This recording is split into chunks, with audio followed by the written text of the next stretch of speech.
स्वामी जी, अब आपने प्रतिष्ठित आत्मा को कई बार बोला, और जहां तक मैं समझता हूं कि प्रतिष्ठित आत्मा जड़ है, और वो प्रतिष्ठित आत्मा क्रोध, मान, माया, लोभ, राग, द्वेष, कषाय से जुड़ी हुई या बनी हुई है।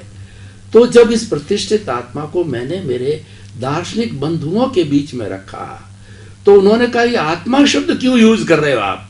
आत्मा तो चेतन होता है, और आप कह रहे हो प्रतिष्ठित आत्मा एक नई परिभाषा है जो कि जड़ है। तो वो बड़े एक डायलेमा, यानी बड़े कंफ्यूजन के अंदर पड़ गए कि आप इसको स्पष्टीकरण करो और इसको और खुलासा करो। तो मैं आपसे खुलासा जानना चाहता हूं, क्योंकि आत्मा शब्द आ गया, और आत्मा हो जो चेतन है और प्रतिष्ठित आत्मा जड़ है, तो हम अपने श्रोताओं को, या बहुत प्रबुद्ध लोग हैं, दार्शनिक लोग हैं, उसको कैसे स्पष्टीकरण करें? उनको बहुत बड़ा कंफ्यूजन है इस बात में, कृपया बताइए। प्रश्न के लिए धन्यवाद। सबसे पहली बात है कि आत्मा और प्रतिष्ठित आत्मा दोनों शब्द प्रयोग है। वैसे तो 3 शब्द प्रयोग है, आत्मा है, प्रतिष्ठित आत्मा है और मैकेनिकल आत्मा है। बॉडी को मैकेनिकल बोलते हैं, प्रतिष्ठित आत्मा को प्रतिष्ठित आत्मा बोलते हैं, और मूल आत्मा है उसको शुद्ध चेतन, मैकेनिकल चेतन, मिश्र चेतन और शुद्ध चेतन।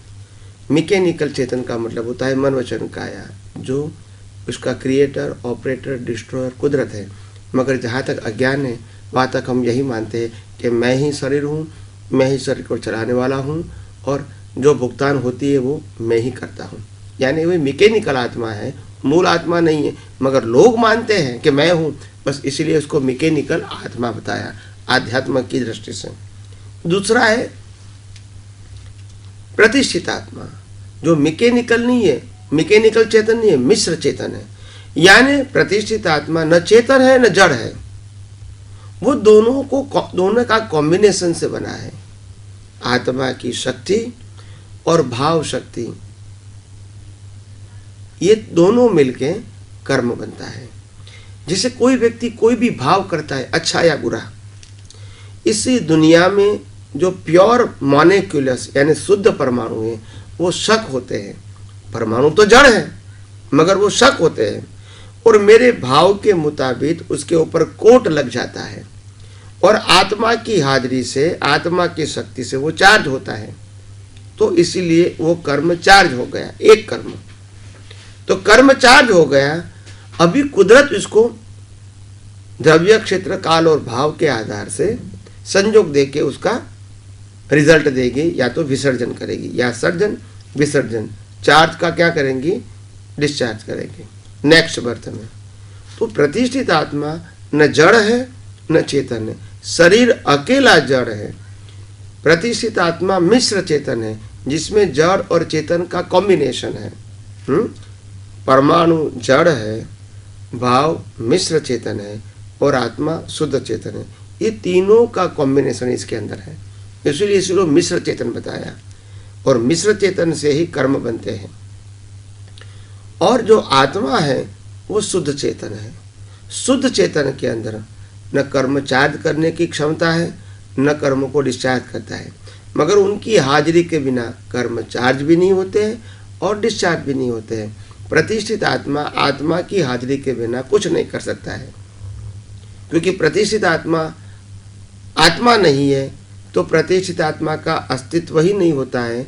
और प्रतिष्ठित आत्मा और आत्मा की हाजिरी के बिना अगर शरीर का अस्तित्व है, इसको हम जड़ बोलते हैं या डेड बॉडी बोलते हैं, उसकी कोई वैल्यू नहीं है। वो न सर्जन कर सकती है न विसर्जन कर सकती है। तो जब शरीर के अंदर आत्मा है वहाँ तक प्रतिष्ठित आत्मा हो सकता है, उसके अलावा वो नहीं हो सकता है। तो आत्मा की हाजिरी से, शरीर की हाजिरी से अंदर आत्मा है, तभी ही प्रतिष्ठित आत्मा से पुरुषार्थ करते हैं, नया कर्म का सर्जन करते हैं, और नेक्स्ट बर्थ में आत्मा की हाजिरी में और बॉडी के माध्यम से जो चार्ज किया है वो कुदरती रचना के अधीन, कुदरती कानून के अधीन डिस्चार्ज होता है। तो इस प्रकार के चार्ज और डिस्चार्ज चलता रहता है। और प्रतिष्ठित आत्मा न शरीर है न जड़ है न चेतन है। चेतन वो आत्मा है, जड़ वो शरीर है, और प्रतिष्ठित आत्मा मिश्र चेतन है, जो जड़ और चेतन का कॉम्बिनेशन है, और वो उनके पास भाव करने की स्वतंत्रता है। या तो अज्ञान का भाव करूं या विज्ञान का भाव करूं, या रिलेटिव सत्य का भाव करूं या सनातन सत्य का भाव करूं। यानी कर्मों बांधने की, भाव करने की क्षमता, स्वतंत्रता, पुरुषार्थ करने की क्षमता, स्वतंत्रता सिर्फ प्रतिष्ठित आत्मा के पास है। वो जैसी प्रतिष्ठा करेंगे, प्रतिष्ठित आत्मा जैसी प्रतिष्ठा करेंगे वैसा ही कर्म फल मिले, कर्म बनेगा और कुदरत कर्म का फल देंगे। तो ये प्रतिष्ठित आत्मा का मतलब होता है नए कर्मों की प्रतिष्ठा करने वाला, और वही प्रतिष्ठा के आधार से जो कॉजल बॉडी बनता है उसके मुताबिक कुदरत हमको इफेक्ट बॉडी देती है। Cause and effect, cause and effect, cause and effect, ऐसे यूँ जन्म मरण का चक्कर चलता रहता है। तो प्रतिष्ठित आत्मा का मतलब होता है न चेतन है न जड़ है, दोनों का कॉम्बिनेशन है, मगर वो आँखों से या तो 5 इंद्रियों से अनुभव में नहीं आता है। ये प्रतिष्ठित आत्मा नए कर्म बांधने के लिए या तो संसार या मुक्ति के मार्ग का पुरुषार्थ करने का इसका ये रोल है। तो धीरे धीरे आगे आगे भी आपको ये सब बातें समझ में आएगी।